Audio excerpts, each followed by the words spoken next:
ముఖ్యమంత్రి చంద్రబాబు నాయుడు 2024 సార్వత్రిక ఎన్నికలకు ముందు ప్రభుత్వ ఉద్యోగులు పెన్షనర్లకు ఇచ్చిన హామీలను తక్షణమే అమలు చేయాలని YSR Congress party employees and pensioners wing రాష్ట్ర ప్రధాన కార్యదర్శి ఇంజనీర్ పిల్లి రామారావు డిమాండ్ చేశారు.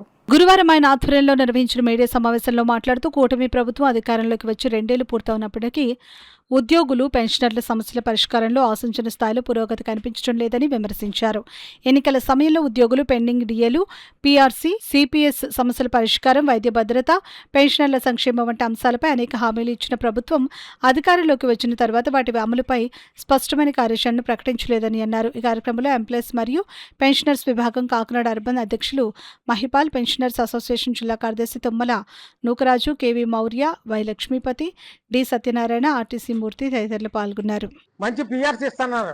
పిఆర్సీ 12వ వేతన సవరణ చేసి మాకు మంచి పిఆర్సీ ఇస్తానన్నారు. అలాగే ఐఆర్ ఇస్తానన్నారు. ఐఆర్ బెనిఫిట్స్ ముందుగా పిఆర్సీ ఇచ్చినప్పటికీ కొంచెం లేట్ అవుతుంది, ఈలోగా మీకు ఐఆర్ రిలీజ్ చేస్తాను అని చెప్పడం జరిగింది. మంచి ఐఆర్ ఇస్తానని చెప్పారు. అది రెండు మర్చిపోయారు. ఉన్న పిఆర్సీ కమిషనర్ ఎవరైతే ఉన్నారో ఆ పిఆర్సీ కమిషనర్ ఏమో ఆయన ఇంటికి పంపేశారు. మళ్ళీ కొత్త పిఆర్సీ వేయలేదు, కొత్త పిఆర్సీని నియమించలేదు. దాని గురించి ఇప్పటి వరకు మాట్లాడలేదు. ఐఆర్ ఇవ్వలేదు. ఉద్యోగస్తులందరూ కూడా మరి చాలా ఇబ్బందులు పడుతున్నారు. ఇప్పుడున్న ధరలను బట్టి, తర్వాత ఇప్పుడున్న మరి ఏ సమస్యలు ఉన్నాయో పిల్లలకి అందరూ కూడా చివరి దశలో ఉంటారు. అందరూ కూడా వాళ్ళందరూ కూడా ఎన్నో ఇబ్బందులు పడుతున్నారు.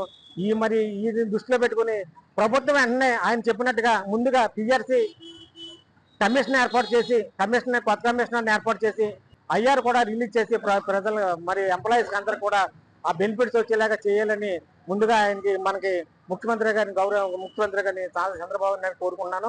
కాకుండా దాని వన్ మంత్ కి ఏదైతే పెన్షన్ ఉందో, ఏదైతే శాలరీ ఉందో దాన్ని 1 మంత్ కూడా ఇంక్రీజ్ చేయమని, అదే కాకుండా ఏమవుతుందంటే అండి, చనిపోయిన తర్వాత 1 ఇయర్ అయినప్పుడు కూడా ఈ రిలీఫ్ కావట్లేదు. దాని మీద ఇమ్మీడియట్ గా కూడా దాన్ని కూడా రిలీజ్ చేయమని మేము కోరుకుంటున్నామండి. అట్లాగనే తర్వాత మాకు రిటైర్ అయిన తర్వాత కమ్యూటేషన్ ఉంటుంది. అంటే మేము కొంత అమౌంట్ కమ్యూట్ చేస్తే పెన్షన్లను గవర్నమెంట్ ఏం చేయాలి, కొంత అమౌంట్ ఇస్తుందండి. ఆ అమౌంట్ని 15 సంవత్సరాలు రికవర్ చేస్తున్నారు. ఈ రోజుల లెక్క ప్రకారంగా ఆ డిఏ క్యాల్కులేషన్ చేస్తే, ఇంట్రెస్ట్ క్యాల్కులేట్ చేస్తే అది 12 సంవత్సరాలకి సరిపోతుంది. కానీ మా దగ్గర 15 సంవత్సరాల పాటు రికవర్ చేస్తున్నారు.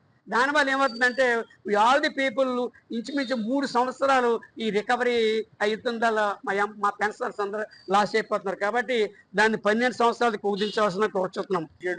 రిపోర్ట్ స్టడీ చేయడం, ఈ విధంగా చాలా కాలయాపన జరుగుతుంది. కాబట్టి ఇప్పటికే ఆలస్యమైంది. దయచేసి ప్రభుత్వం వారు ఈ పిఆర్సీ సంబంధించినటువంటి చైర్మన్ నియమించి చర్యలు తీసుకొని పిఆర్సీ ద్వారా ఈ పెన్షనర్స్కి ఏమన్నా బెనిఫిట్, ఉద్యోగస్తులు కూడా ముఖ్యంగా ఉద్యోగస్తులు కూడా క్లాస్ 4 ఎంప్లాయీస్ ఉన్నారు. వీళ్ళందరూ కూడా చిన్న ఉద్యోగులే. వాళ్ళకి వచ్చే ఆదాయం అంతంత మాత్రమే. అది ఫిక్స్డ్ ఇన్కమ్, వేరే ఆదాయం వాళ్ళకి రాదు. కాబట్టి ఇలాంటి పిఆర్సీ ద్వారా కానీ, లేకపోతే డిఏ ఏరియాస్ కానీ, డిఆర్ ఏరియాస్ అంటారు మాకు, ఇవన్నీ కూడా సానుభూతితో పరిశీలించి వాటిని త్వరలోనే మంజూరు చేసి ఆయా కుటుంబాలకు స్వాంతన కలిగించాలని చెప్పి నేను ప్రత్యేకించి గవర్నమెంట్ని కోరుకుంటూ ఉన్నాను. నా పేరు డాక్టర్ వడ్లపాటి మహేపాలు. నేను ఇక్కడే రిటైర్ అయ్యాను. నేను నగర అసెంబ్లీ నియోజకవర్గానికి ఈ ఉద్యోగస్తులు పెన్షనర్స్ వింగ్కి అధ్యక్షుడిగా వ్యవహరిస్తూ ఉన్నాను. చంద్రశేఖర్ రెడ్డి గారి యొక్క రికమెండేషన్ మేరకు రాష్ట్ర హెడ్ క్వార్టర్స్ నుంచి నాకు ఆర్డర్స్ వచ్చాయి. ఆ ఆర్డర్స్ ప్రకారంగా ఇక్కడ ఈ కార్యక్రమంలో పార్టిసిపేట్ చేయడం జరిగింది.